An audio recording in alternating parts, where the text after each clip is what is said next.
Time now for Coming In Hot with Brent Wallace, former Ottawa Senator Jason York, and Shawn Simpson. Afternoon, everybody. Brent Wallace, Jason York. No Shawn Simpson. He has a man cold. So what's wrong with Simmer? I don't know if he'll be able to pull through or not. We'll see. He's a little under the weather today, is he?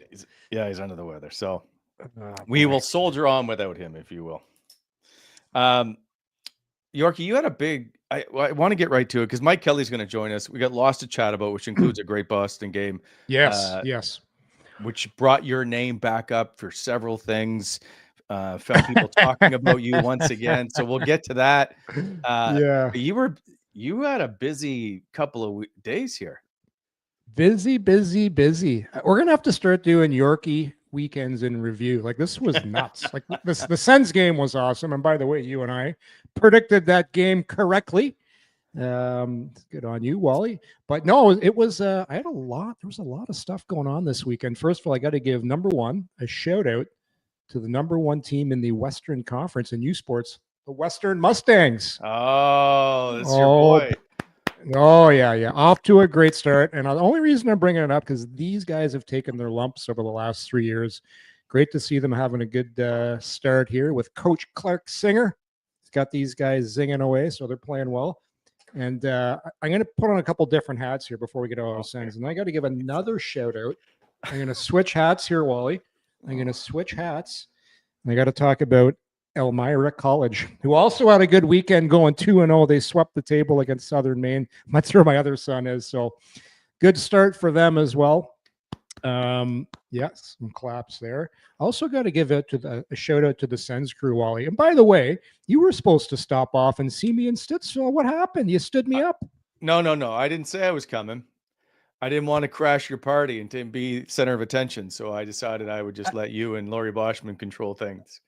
Yeah. No, that was a good. They're doing a really nice job with getting out in the community and doing these Sens viewing parties.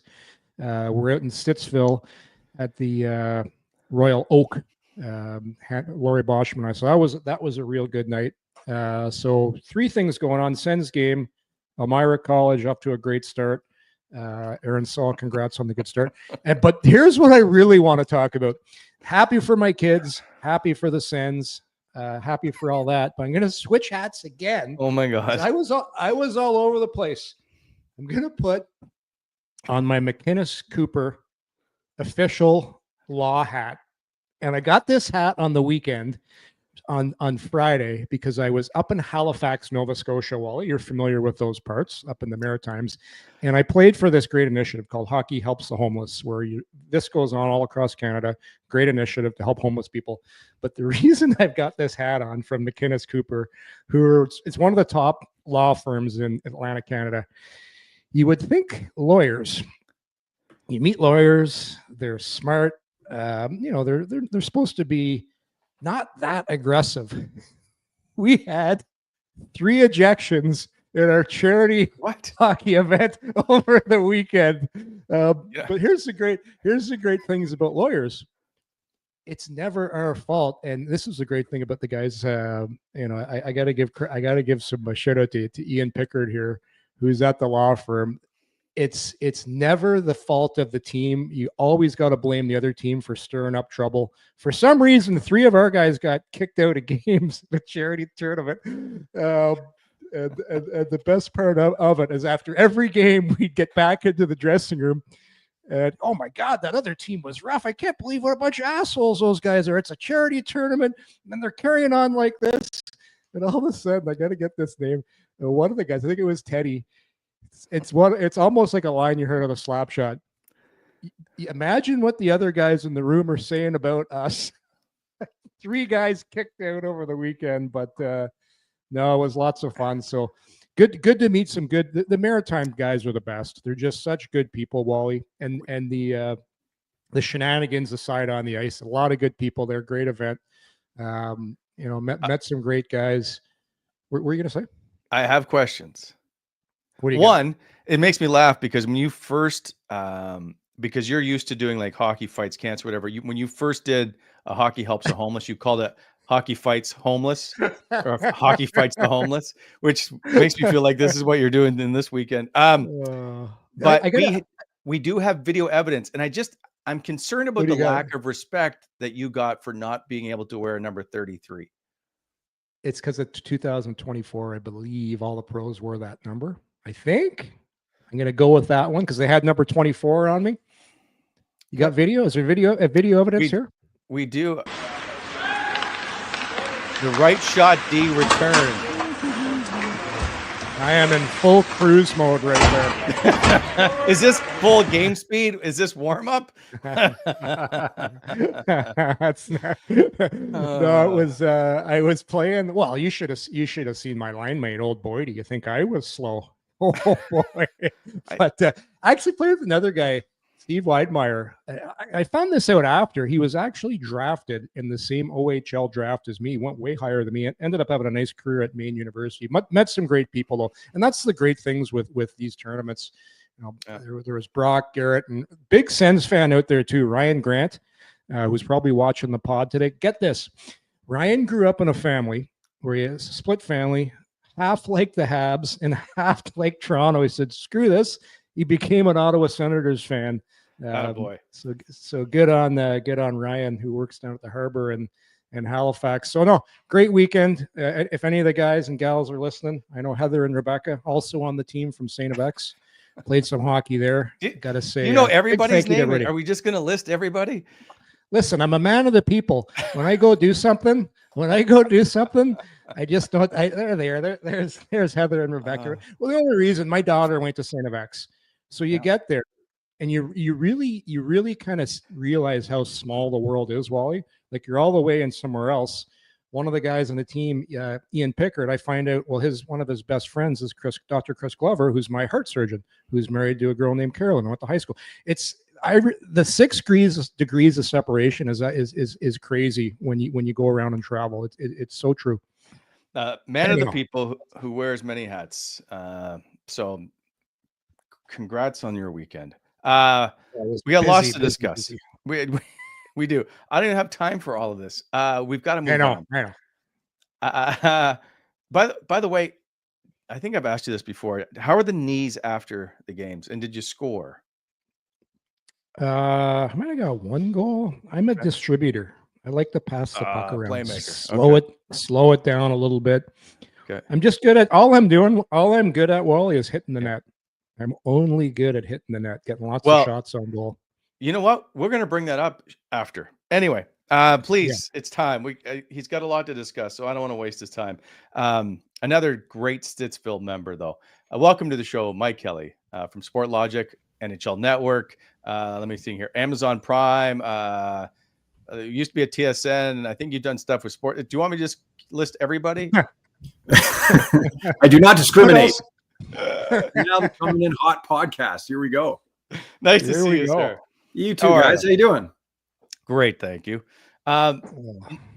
Mike, rarely do we have an analytics guy to break it down, but you are, and you have been doing this, well, since we've worked together at TSN many moons ago. You've always been an analytics guy. So if there's anybody that's going to teach me about the analytics part of this game, it's going to be you. So I need some help, and we're going to break. You know what? People want to know right away, are you on free team JBD or are you leave Travis Hamonic in the lineup till death do us part? So I find this one funny a little bit because I think we're losing the forest for the trees slightly, where there's people that are so passionate that Hamonic is like the reason for all the losses. And if it was Bernard Docker, they'd be up there with the Winnipeg Jets at, 14-1, whatever. So I think it should be Bernard Docker. Those two, him and Clevin played really well together as a third pairing. And we know when Hamonic was up with Sanderson, that's more than he can chew right now at this point in his career. That they got smoked 7-1 in goals at 5-on-5. Expected goals was such a probability of the chances was very poor. As a third pairing guy, we've seen him play recently. He's competent enough. He's not sinking the team. But I think just given in the sample that we saw with JBD and Clevin, they were good. I would have run with that a bit, but I don't think you can really lose if you go the other way. Question for you, Mike, and I totally agree with you. If we're breaking down who the 6D is on a team and why they're winning or losing, we've got problems. Is there an analytics stat for key shots blocked at key times? You could do it for sure. I mean, there's obviously block shots, but I think the point you make here, and it's a good one for every part of the game, is like the different situational elements. And so that's something I'm always looking at, right? It's not just what's a goalie save percentage, what's a save percentage from certain areas at certain times. Jamie McLennan, a TSN guy that me and Wally have known forever, and I talked to about goaltending a fair bit.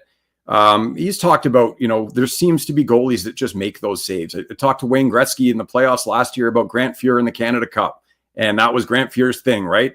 He'd finish the season with an 8 whatever save percentage, but when it was 5-5, you weren't losing.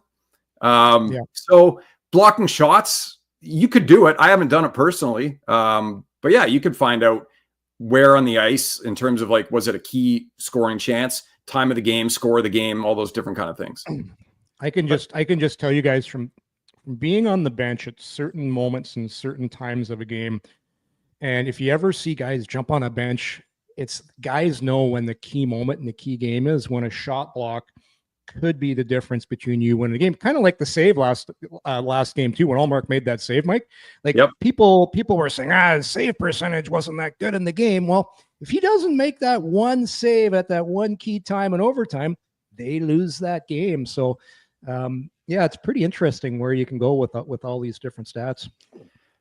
Yorkie, the argument isn't we're discussing the bottom 6 D guy when Travis Hamonic is a top pairing D guy. That's the issue. Oh, well, he's not. We all know he's not a top pairing. I know, D. but the issue, Mike and I were saying is if we're debating whether JBD should be in the third pair or Travis Hamonic, yes, that's not making a huge difference on who's winning and losing these hockey games.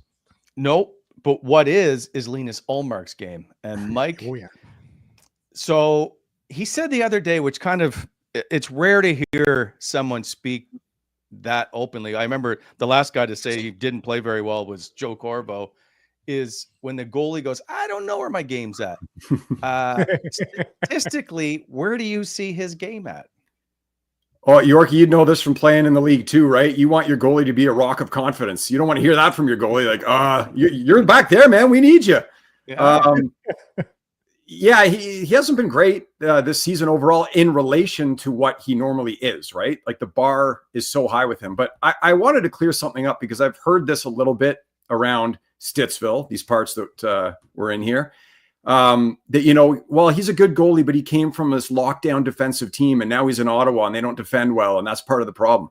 Like that is so factually incorrect because Boston, they had been that team for many years. Last year, they were not. They were actually below average in terms of the shot volume and quality they allowed. And he was unbelievable, as was Jeremy Swayman. So on a very average defensive team, he was awesome. Swayman was awesome. They were, I think, 5th in goals against. Now you talk about Ottawa. And Ottawa this season is 10th in expected goals against. So that's the quality and the quantity of the shots you are allowing. That's above average. They're not a bad defensive team. And he's been okay, like league average kind of okay, which is way below his bar. So that's kind of where I'm at with Ullmark is no, he isn't some guy that just benefited from whatever. He's a really good goalie. I expect him to get back to that level before long. You're playing in a new system, new teammates, new defensemen in front of you. It's not shocking. It could take a little bit of time, but when he gets to his level, probably sooner than later, and I'm willing to bet on this, the narrative is going to then become, Ottawa's tightened up defensively and they're finding ways to win these low scoring games. And they're already pretty good defensively is my point. Just wait till he gets going. And then you'll start to see like the needle move, I think, in the right direction. And he's got a sample size from Buffalo, eh, Mike? You look at his stats from when he was with the Sabres and the bad team gave up a lot. Numbers were still pretty good, weren't they?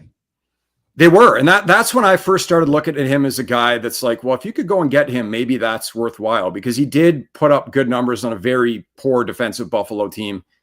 And Buffalo has not really moved at all in years, have they? Poor Sabres fans. So yeah, that is true. But that's another thing that like I've talked to goalies about and I'm fascinated by is we just saw Mackenzie Blackwood stop 44 shots and shut out the Devils, right? Unreal game. Like, no matter how you slice it, he was fantastic. There are goalies that can put up pretty big numbers on very bad defensive teams. So you get 44 shots, even if you let a few in, it's save percentage wise, whatever, it's pretty good. To your point, Yorkie, about quality situations, like how do they perform when it's a playoff game and it's 1-1 with 5 minutes left? Well, you don't know. So I'm always just fascinated by kind of pulling the thread a little more. But Ullmark's proven he'll be fine. You keep track of slot shots. Do you know where Ottawa ranks in slot shots? For? Against. Oh, against. 5th. They are 11th. Inner slot, which is the net front area, they are 5th defensively. Yeah. So good, right? We're like the numbers dictate that this team is actually playing fairly decently defensively, despite us all being angry and wanting them to be 14-1. Yeah, I would say very comfortably above average. So is that Jake Sanderson struggled with Travis Hamonic? I think we're all blatantly can see that. Do you still see Jake Sanderson's numbers dictate that he's right at the top of the league, if you will? He's awesome. I think, one of the stats, like this is one of the fun parts about working at Sport Logic is you can kind of create your own stuff too. And I talked to coaches and scouts and other people over the years, and they always, Yorkie, you'd know this, like disruptive defensemen, guys that just get in the way and block stuff with their stick and rub guys out and all that. And I created a kind of a player archetype for that. So stick checks, block passes, puck battle wins, just being disruptive. And in his rookie year, he graded out in the top 3 in the league. Like Jacob Slavin's up there, other guys you might expect, but so was Jake Sanderson. And I think his hallmark is kind of dump a puck in on him. He's going to make a couple moves and get it out of the zone. He's so good at that. But he's a disruptive defender as well, which is great. I think like very comfortably, he's a top 25 D man in the league, top 20 maybe right now. Yeah, probably top 20.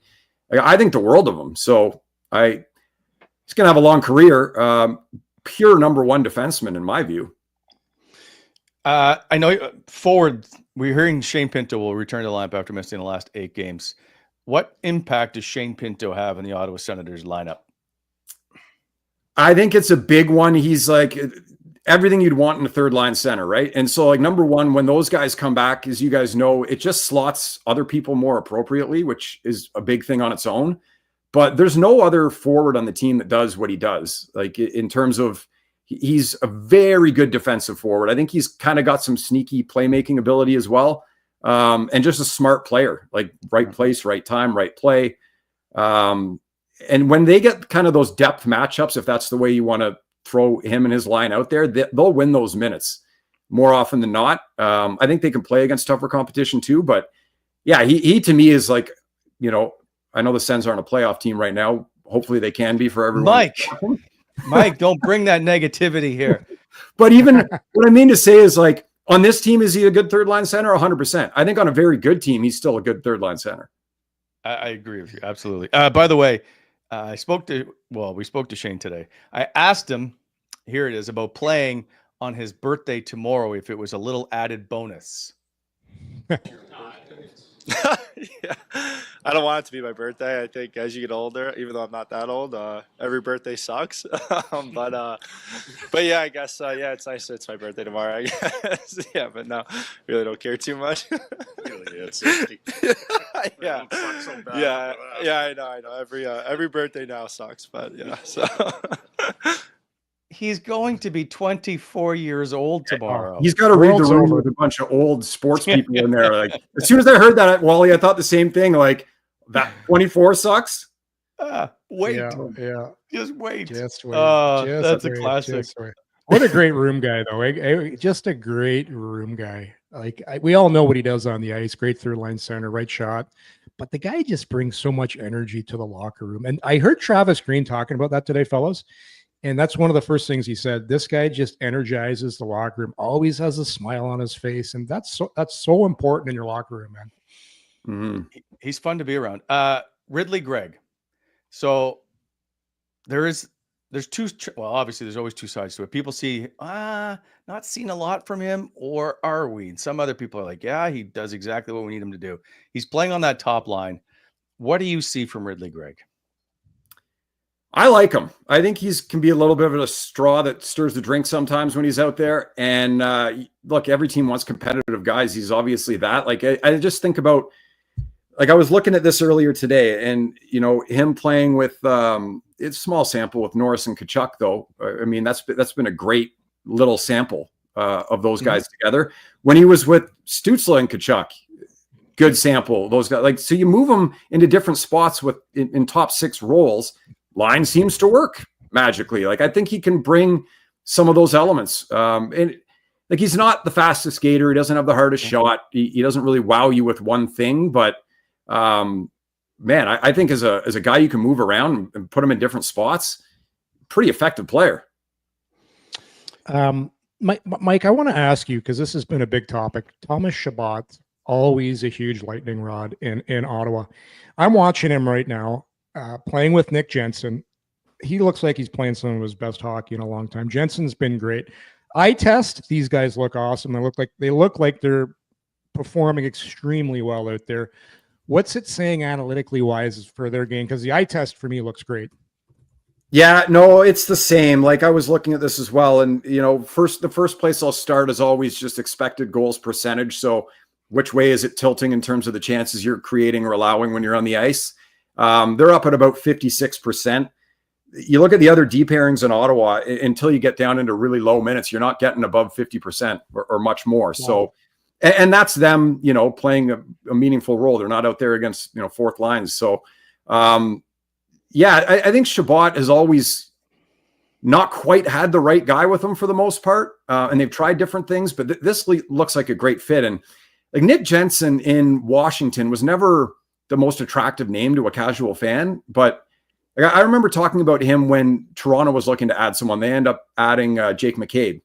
But I was like, Nick Jensen, I think, would be the perfect guy in that spot. McCabe's been good, but as a stabilizer for another guy who's a bit more offensive, but he's a really good defender. Jensen makes a good first pass out of the zone. You won't spend as much time there. And it's hard to know exactly why, because you can have an archetype of a player that you can think, oh, he'll be good with this type of defenseman. And it doesn't always work, but this looks like a perfect fit. I totally agree with you. Maybe we can stop all dumping on Thomas Chabot for a couple of minutes. That board was just about the last 8 games that with him and Jensen together, they are combined +6. Shabby's got 5 points. Jake Sanderson, and he's been playing with 5 of those games with Travis Hamonic and 3 with Artem Zub, is a team worst, which is really weird, -8. But just goes to show numbers don't mean everything. Okay, now let's get to Brady Tkachuk. Mike, is there a comparable in the league for you analytically for Brady? In certain parts of his game, yes. Maybe overall, no. Like, what he does around the net, you can look at John Tavares, you can look at Anders Lee. There's guys like that. Physically, captain, his age, I don't know, just kind of the emotional pulse at times. Like, maybe when you package it all together, maybe not. He's a bit of a unicorn that way for sure. I think it's a great question to ask. Like, Tom Wilson is close, but he's not on the emotional side of things to me. Like, but that size and his skill set kind of is a Tom Wilson-ish, or maybe a Tom Wilson in his prime. But right now, Tom Wilson's playing like he's in his prime again. Oh, is he ever? That whole Washington Capitals team is buzzing around. Wild, yeah. Yep. Yeah, no, it's a good question. There wouldn't be many. And like, the funny thing to me is, like, Brady, his whole career in the NHL, has been playing at the wrong time. Like, this guy's built for the playoffs. Like, wait till the playoffs happen with him in it. I think he could take games over, series over. He's just, that's how you would want to build a forward for a playoff series, man. So I'm so excited to see him in that moment when it does happen, as good as he's been in the regular season in his career, obviously, but that's what I look forward to. It'll be fun to watch Brady. He had 20 shot attempts against Boston. Like, it's wild. Well, I would love. It's too bad. Maybe you can do it for us someday. Is bring up Jason York's analytics, because this guy is a star and doesn't get the attention he deserves. In fact, if we discuss this, Brady has now had 4 games with 12 shots on goal, which ties a team record that was held for the longest time by Can't one break Jason York. One Jason. No one can touch it. It's like it'll Nobody. never be broken. He's gotten there, Mike, but he cannot just get over the hump. He's tied it what 4 times now. Yeah. He's gonna break it sooner or later. I think that's just the respect factor. He knows when he gets to 12 and he shuts it down. Listen, it's a lot harder, I'll say this, to siphon pucks from the blue line. Like Brady's like hitting a pinata in front of the net. It's like 1, 2, you'll get 3, 4 whacks in a row, and those all count as shots. That's right. You know how hard it is to hit the net from the point, boys. Come on. I heard this, and I can't like validate it for sure, but I heard like Ray Bourque has like 1,000 shot lead over anybody, right? For all-time shot leader. I heard they'd win a draw and he'd get the puck and just hammer one on net, like right at the start of the game. So there's a shot. I guess you got to be really accurate to do it, but he had a bunch in that crazy Ron Tugnut game. Yes. Yeah, he did. What was the total? You guys know what the total was? He might have had like 20 or something in that game. I believe it's 19. I Yeah. thought I just looked it up, that I think it's 19 is the most shots on goal in the game. You know what? Bourque was so good, Mike, because I played a lot against him. Yeah. Walking the line and just seeing an opening and getting that shot through. So good at that. Hard to do. Like I guess like you would have a lot of respect for the guys that really were the best at it, right? Because you know how hard it would be to do that well. Yeah, Bourque, Lidstrom. Lidstrom was unreal at it too. You know who else was really good at it? Ex-Senator Wade Redden was really good at that. He had a little wrister. You just send a little float. It's amazing. I find those shots actually more dangerous than a big slap shot. You float a wrister in that gets through 2 feet off the ice. It's a tough play for the goalie because it's a little more delay play on it. Well, like Cale Makar's wrist shot that he does now is like 85 miles an hour. It's nuts. It's crazy. Eh? He's so good. You meant just real quick. You mentioned about Tkachuk and like whacking away at pucks. That's something I noticed early in his career because we'd look at our numbers too, and you'd see like all these inner slot shots and expected goals is so high, and you could never score at that rate. And I watched a lot of video on him, and wraparounds, and he'd whack away, and he'd get in too tight to the goalie sometimes, and you're just funneling pucks into pads. And I think that's an area where he's gotten better the last couple of years, is just getting out a little bit farther. 100%. Yeah. Well, look at that. Average 300 shots for a third straight. I'd love to know what the stats are on. Like he's scoring the distance he's scoring from this year appeared to be a lot different. Well, the overtime winner, wrist shot.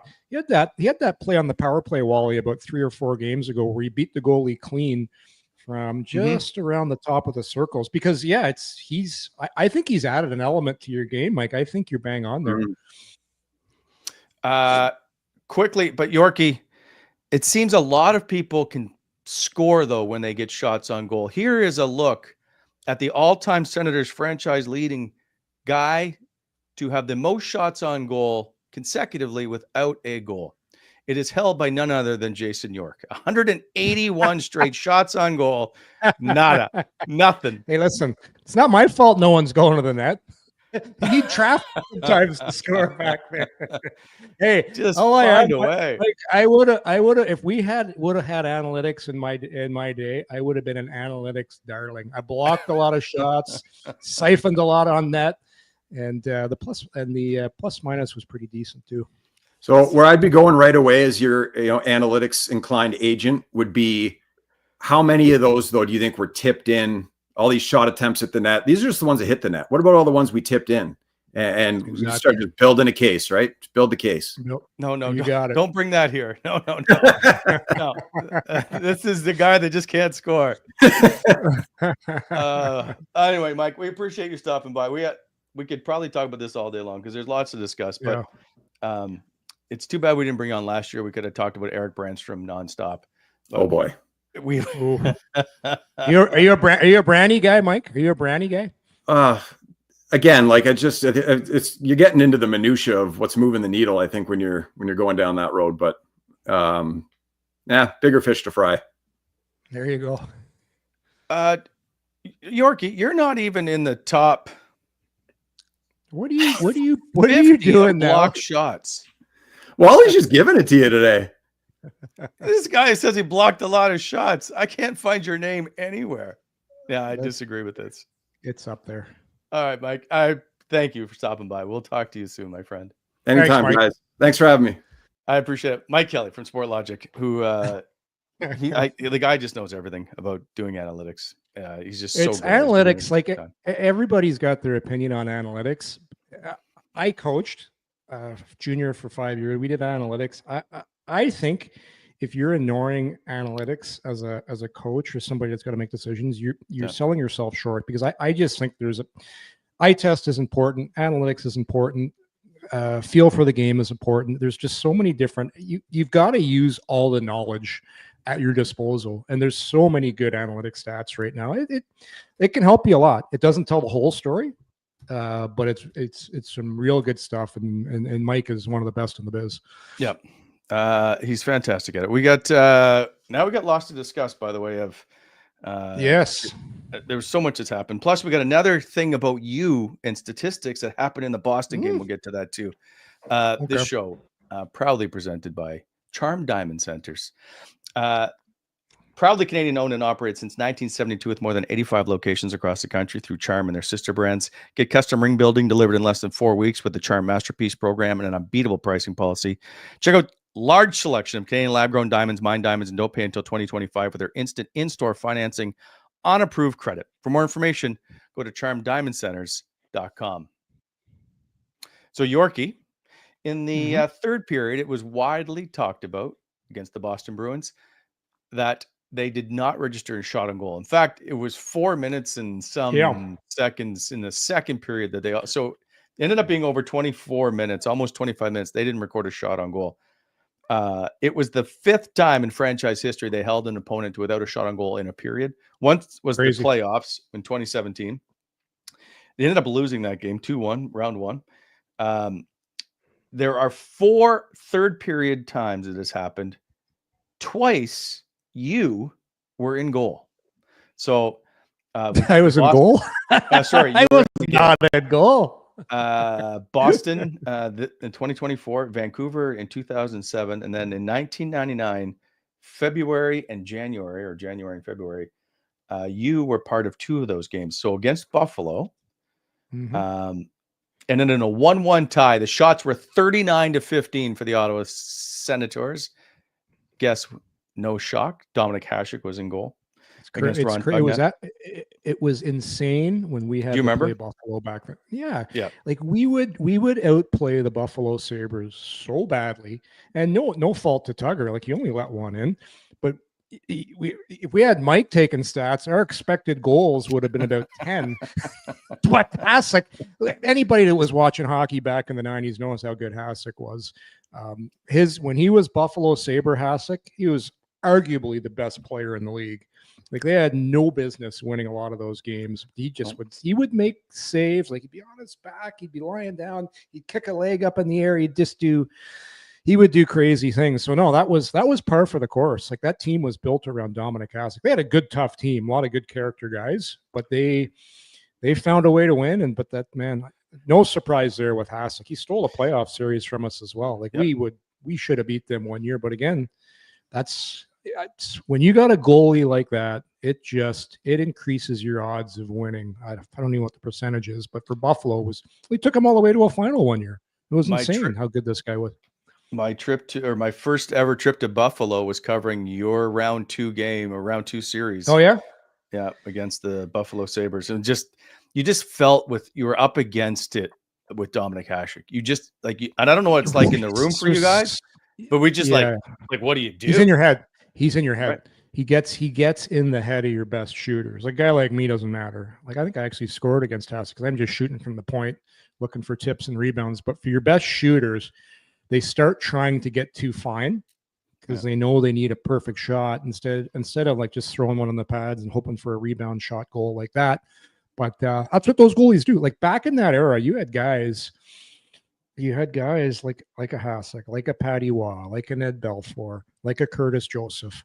It always seemed when I was with the Sens, we had to get by Dominic Hasek, Curtis Joseph, Ed Belfour. It was crazy. But yeah, no. Hey, anytime you got a statue outside of your rink of a goaltender, you know the guy was pretty good.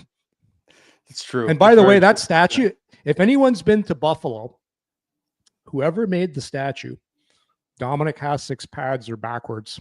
I know it. That's true. The That's right. the pads were sculpted backwards. And the reason you know that, because the old school pads, the thick part of the pad is on the inside and the thick pad goes on the outside. So every time I would get there, we'd pull up to the rink. I'm like, yep, there's Hasek. Pads are on backwards. Didn't matter. He still was always beating you guys. And then the second time it happened, not even a month later, this was quite a stretch for you, actually. January 16th, you have no shots in this period.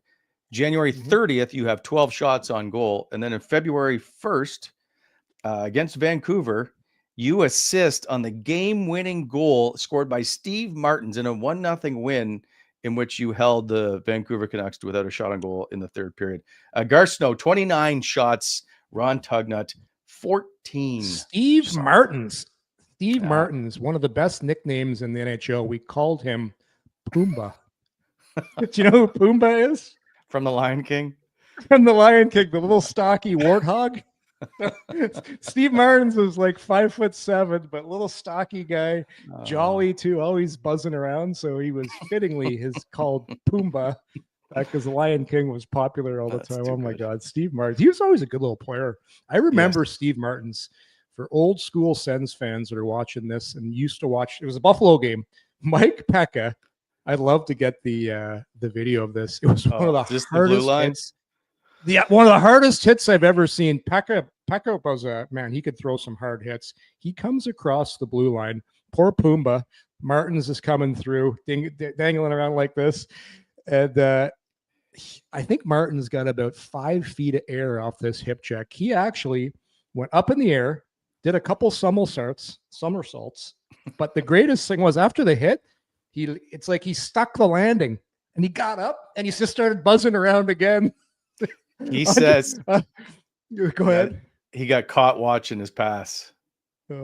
Andre Waugh was so funny. After that period was over, he was imitating Martins.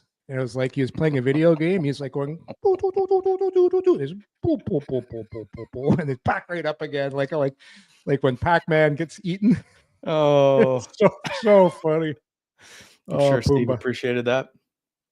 Oh yeah, he is a good guy. Good sport. What a hit! Yeah, that hit lives on forever. If there's ever a videotape, that one's always part of it.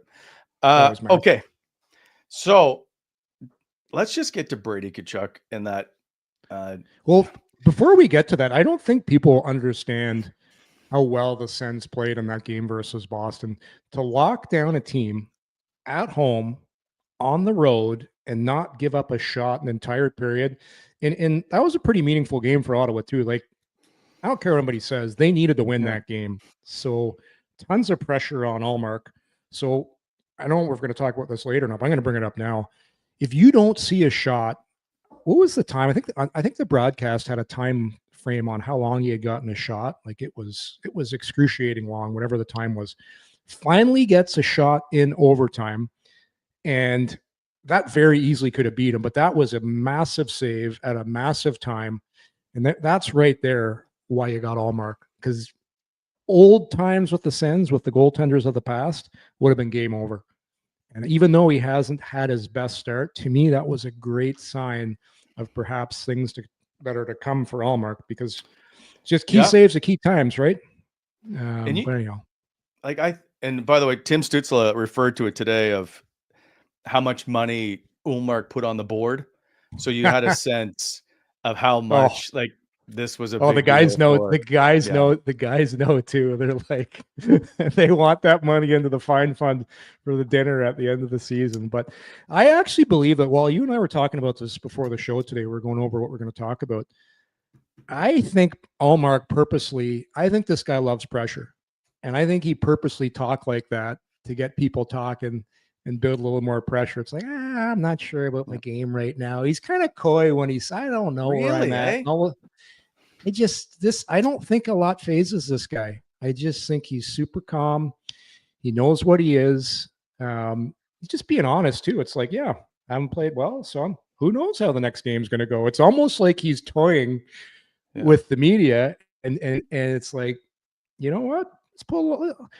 Let's throw a few more dollars in the pot here and make it even more interesting on this next game. You know, I'm going to say this, and I don't know if he said it on purpose, but I just think this guy, I just think he's cut from a different cloth, where he's played in markets. Buffalo, there's a ton of pressure. Boston, there's a ton of pressure. And obviously Ottawa, it's been a goalie graveyard. He knows what it's like to play in pressure markets where the media is very aware, the fans are very aware. And I always say this, it takes a certain goaltender to play in a market like an Ottawa, like a Toronto, a Montreal. You got to have a really thick skin, and you have to be uber confident. Otherwise, the market will eat you up.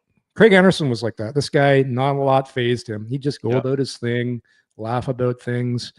But I really believe you have to have that ability to be that way. Otherwise, market like this, you'll just sink.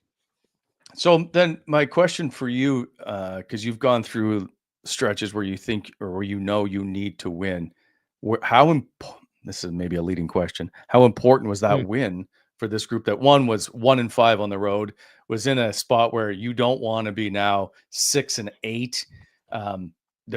It just felt like this was the closest to a must win they'll probably have until December. I think it was massive, because if you go back and you look at some of the previous games, the Vegas game in particular, like there was you could look at the road record and say, yeah, they've been terrible, but they haven't really been terrible. No, they've had lapses. The Ranger game, like there was games, like how many games can you look at right now and say, wow, they really deserve to lose. They just weren't very good. Compared to years before, I would think for the most part, they've been pretty good. I know the first couple games they relied on special teams, but I think their team, I hate using the word structure, but I will, their structure and how they play has been getting better slowly. They haven't been giving up as much, and proofs in the pudding. They didn't give a shot against the Boston Bruins, who equally really needed to win that game. Because these guys know this now. The points you give away and lose at this time of year always come back to haunt you. Always do. It's too hard to make the playoffs now. So I agree, Wally. I thought it was a massive game. And let's just see now if they can string some together here and consistently start picking up some points. Because it's going to be tough, right? Going into Toronto, not an easy place to play. Not easy. And they seem to be playing so much better without Austin Matthews, who won't be in the. I don't believe he can return. He's killed the Sens, so he's scored a lot of goals against Ottawa. Yeah, well, he tried to do it all in one game. But they do get Shane Pinto. I think that's huge. It looks like Zach Ostapchuk will come out based on him, and I think him and Cousins were the wingers on the fourth line today. They alternated. Maybe Nick Cousins comes out. I doubt it. But they did just recall him, which was weird to me for today's practice. If they're going to send him home tomorrow, maybe he does play. And Travis Green did say today that he felt Boston, I believe, was Ostapchuk's best game. I heard that. Yeah. So then I'm like, maybe he's in the lineup. Wouldn't surprise me if the coach openly comes out and says that was Zach Ostapchuk's best game. Wouldn't surprise me. Like you play who you feels. I thought Cousins was pretty good against Boston too. Like I thought he was pretty good. It's nice to see a young player in a meaningful game when step up like that. I was watching Ostapchuk pretty closely. He's doing a lot of little things really well out there. Right side of the puck all the time. Good stick, good on the forecheck. He comes nice and low in the D zone when he's in the center position, helping out his D. Like he's really responsible out there. And coaches take notice of that, of which guys, right place, where are you defensively, are you cheating?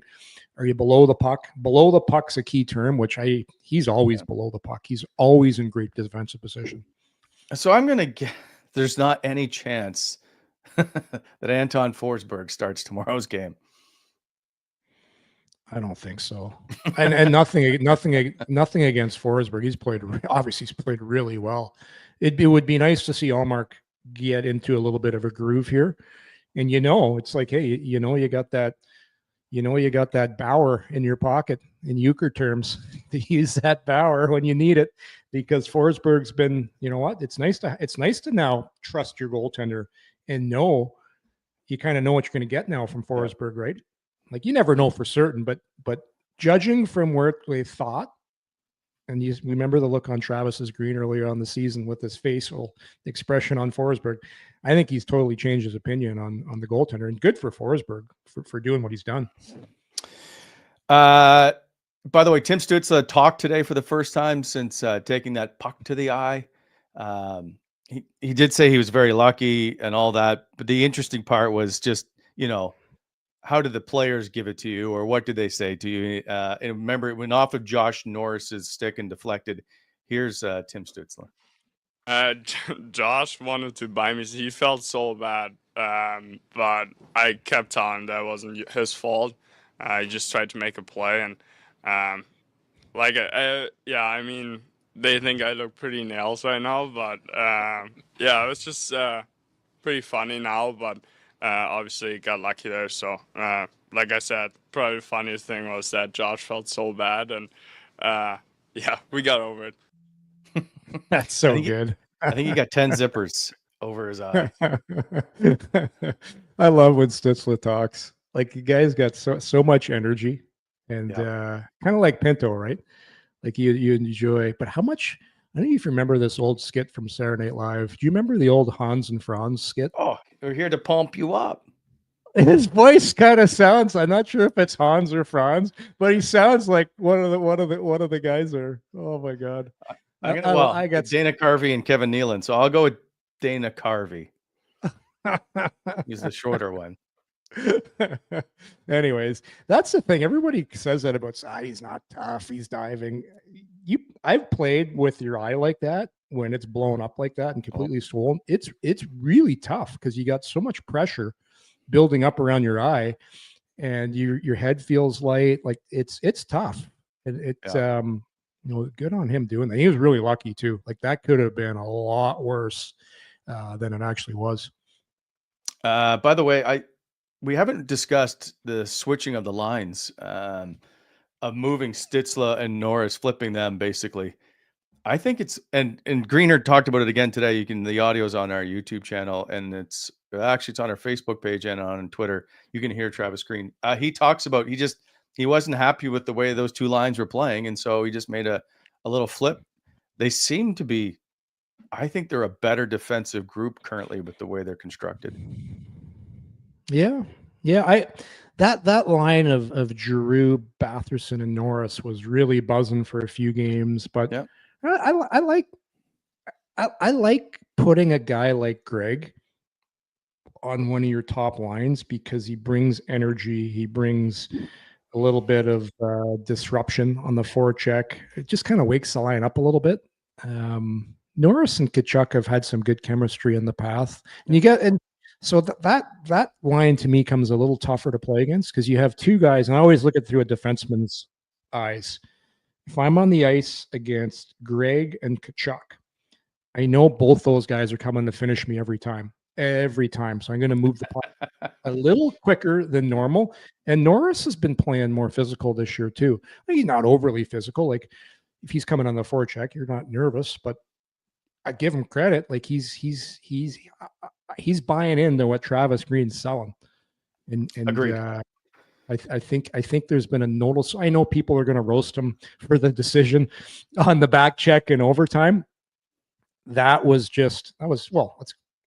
a great play. But is that not Jake Sanderson's fault?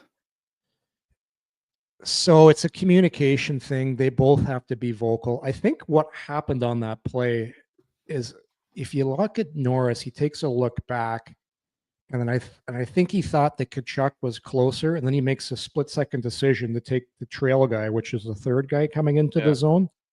It's the fault of both Sanderson and Josh Norris. But the rule is that the D guy always takes the shooter, correct? No. On it was a 2-on-1. It was a clear-cut 2-on-1. But my point is, shouldn't Jake be telling Josh? I don't think he can catch him, but should he not be saying you have to go to the winger the second guy. It's totally the defenseman's read, because you got to look at it this way, Wally. The defenseman's eyes, he sees everything. He sees where everybody is. He sees the threat there, which is the puck carrier. He sees the guy to the side, and he sees the late guy. He has to direct. He should be telling Norris to go to that guy with the puck and force him, like just force him, and then stay in the middle. And your job is to make sure that puck doesn't come across. Right. Worst case scenario, give that shot to your goaltender and hope he makes that save, because the dangerous play is the cross ice pass. And the defenseman there has to realize nobody's getting there. So shade over, stick up front, block that passing lane, and make sure that doesn't get across. You just have to realize neither one of those guys is going to get back in time. Okay. There's a lot of different things. You got to look where the shooter's stick is. If he's a righty, if he's a lefty, there's all kinds of decisions the defenseman has to make. But the number one thing he has to do is he has to direct traffic. He has to be the cop directing traffic there. I know that you would have shut it down. That's all I was trying to go on here. I would have slid, but a lot of D coaches don't like when D lose their shit. Anyways, this is the thing in hockey. Mistakes happen, and good goaltenders, they erase mistakes, and that's exactly what Ullmark did there. Okay, so it's getting close to dinner time. We have a contest for you to win a $200 gift certificate to the Butcher's Wife. Now, it is in Pembroke, so I understand that maybe you all don't want to drive there, but I'm telling you, it is worth every penny to go there. This is a brand new restaurant. You can check the reviews on Google. They're outstanding. Their food is amazing. You can see the interiors, it's just a really well done restaurant. Here's all I need from you to enter into this is to tell me. You can go on their social media post, either on Instagram or Facebook. They will tell you what their forte is. I just want to know, what is the forte of the Butcher's Wife, which is a brand new restaurant in Pembroke. You can email cihsens@gmail.com. cihsens@gmail.com. I will give you guys till Tuesday night at midnight to get your entries in, because I know other people just want to listen on the podcast sometimes. So it's no rush. Go check it out, and then I will get you this gift certificate to the Butcher's Wife. It's amazing. All right, speaking of in the Valley, Yorkie? Our good friends there, at BEI, who've been with us since day one. If you want to get some equipment rentals, some topsoil, aggregate supplies, or some custom crushing and screening, hot paving mix as well, they can help you out with all those things. You can give them a call at 613-432-1120. You can also get BEI on the web at bonasherexcavating.com.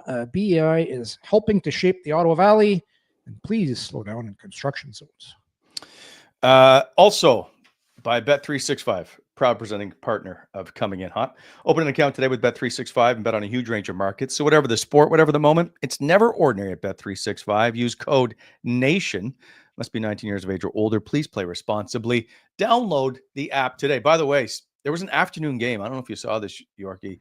The Sabres and Habs in a 7-5 game, in which saw all four goalies enter into this one. The good news is, if you're a Sens fan, the Montreal won. So, because Buffalo currently just sits slightly ahead of them in the standings. Yeah, but Buffalo, I think, has played more games.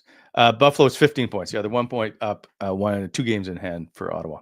Anyway, I don't know what Montreal is still struggling defensively. You don't know why they're still struggling? Well, no, they are. They're just like, are they ever going to be? As we all appreciate being Sens fans and seeing your team struggle and knowing in a few games you're out of it for the season, you feel for watching Montreal, who came in with all the hope and promise, and they just for this year. You think they did? I don't think so. Well, I just think they're at a if Montreal has no hope. They know coming into this year, there's no hope of making the playoffs. In like who's coming out for the Montreal Canadiens to make the playoffs? And so, I'm not trying to slam them. They're just but there's always one team. Listen for a sec though. They're at a totally different spot in where they are as a team. Like you look at goaltending, defense, like they're not a playoff team. They got some great pieces. It's gonna take a while for them to get to the next level. I don't have them being in the playoffs. People in Montreal obviously think their team every year, like every other team, except maybe San Jose, thinks that they're going to have a shot at a playoff spot. You always think some team is going to struggle, right? And now you look Yeah. and see like Washington's on fire. I'm not sure anybody in the East predicted Washington's success at the moment. So that's Not even I the only didn't. thing I'm I saying didn't. is that But if even the season becomes really long. Let's take Washington out of the equation. This is the exercise everybody has to do, and this is why for the Ottawa Center, this is going to be really tough to make the playoffs because you got to do that. You got to do the math. Who is coming out? You always got to say who's coming out for teams to come in, and everybody was saying, Carolina's not going to be very. Yeah, really? Carolina's got a great coach in Rod Brindamore. They've got a great core. Carolina's making the playoffs. You got Carolina. You got the Rangers. Okay, but You've you only need got to do Florida. the East. Like, who are you knocking out of the East is a big question. Yeah, like you gotta hope Tampa takes a step backwards And Boston. But then you got Washington creeping up now. So it's gonna be very difficult for Ottawa to make the playoffs. They're probably gonna have to play 600 hockey the rest of the way. Not impossible, but they need. I'm just talking for the Sens here, not even Montreal. Yeah. Ottawa needs to start piling up in in segments. Like when you got 6 points available, you got to get 4, like those kind of stretches. Right. Get some of those stretches where you get 5 out of 6. Like start gobbling up points and put them in the bank, because this is the time of the year when you got to do that. And everybody knows that. I'm just telling you, it's going to be very, very difficult for Ottawa to make the playoffs. It's the way the league is, right? I still think they can do it. Like I look at their roster. It's gonna come down right to the wire. The hope is they're still in the mix, and at the end of the year they've got a fighting chance to still get in. I mean, if you look at it right now, they're 2 points back of Boston with 2 games in hand. And I know that we're talking about game 16 and game 14 here, but no longer do you look and go, Tampa and Boston are untouchable. There's now a crack in the great Atlantic wall where I think you can get in. Yeah. I actually, for some reason, you put me on the spot when we did our predictions. I thought Boston was going to be this really good team this year. But if you look at this team on paper, their top guys are like, I've always liked Brad Marchand as a player, but he's starting to get up there in age. Pasternak's a good player, but I don't put him in the same. He is a great player, but he's not at the McKinnon, McDavid, that level where he can carry your team. Sure. He needs the guy to get him the puck. Like Charlie Coyle is their number 1 center, who's a really good he's a really good player, but the only team he's probably number 1 center on is the Boston Bruins. He'd be a great third line, number 2, number 3. Yeah. Like, I love him as a player. But I could see Boston coming. I could see Boston taking a step back. But yeah, you look around the league, like New Jersey's off to a great start. Carolina's off to a great start. Then you got Washington doing what they're doing. So that's 4 teams. Florida's 5. Toronto always makes the playoffs. You just the regular season darlings. There's 6. And then the hope is that Boston takes a step back and Ottawa's able to snag one of those wild card spots. Okay, quickly, the Hurricanes at 10-3 on the season are in Vegas tonight. Who are you taking? Great question. I was just looking at Vegas. They're going to be in Ottawa pretty soon. That's going to be that's going to be a nice game to take in here in Ottawa. I'm going to go with I'm just trying to look at Carolina's road record right here. So let me pull this up. The Hurricanes are 5-1 at home, 5-2 on the road. I'll go with Carolina here, Wally. I'll go with Carolina and their 5-2 road record. They don't give you much. Brindamore's got these guys playing tight defensively. It's going to be a great hockey game, but I'll go with Carolina. They just lost in Colorado 2 nights ago. 6, 7, ending an 8-game winning streak by the Carolina Hurricanes. It's a tough place to play. But I'll take Carolina to win that game. Before we go, quickly, it is a Remembrance Day. I just want to say, we want to say, in fact, thank you to all the service members who currently serve and who have served in the past. I appreciate your service. And to special shout out, one to Eric, who is a former member of the Canadian military, and to our good friends at the HMCS Shawinigan. You are always welcome anytime to our show. So thank you on this day as we remember those who gave their lives. Yeah, absolutely. We do a really nice program with our alumni with the Soldier On program, which is really good for veterans and guys that have been in the military. So shout out to the guys at Soldier On as well. And so we will be back tomorrow to set up the Battle of Ontario. It's the Leafs and Sens game 1. And so Travis Green downplayed it as no big deal-ish. We'll see if he says the same tomorrow. Take care, everybody. Thanks for joining us. Thanks to Mike Kelly for stopping by. Yeah. See you, everybody.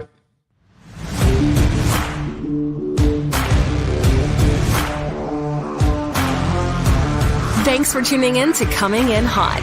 If you enjoyed the show, hit that like button and be sure to subscribe to never miss an episode.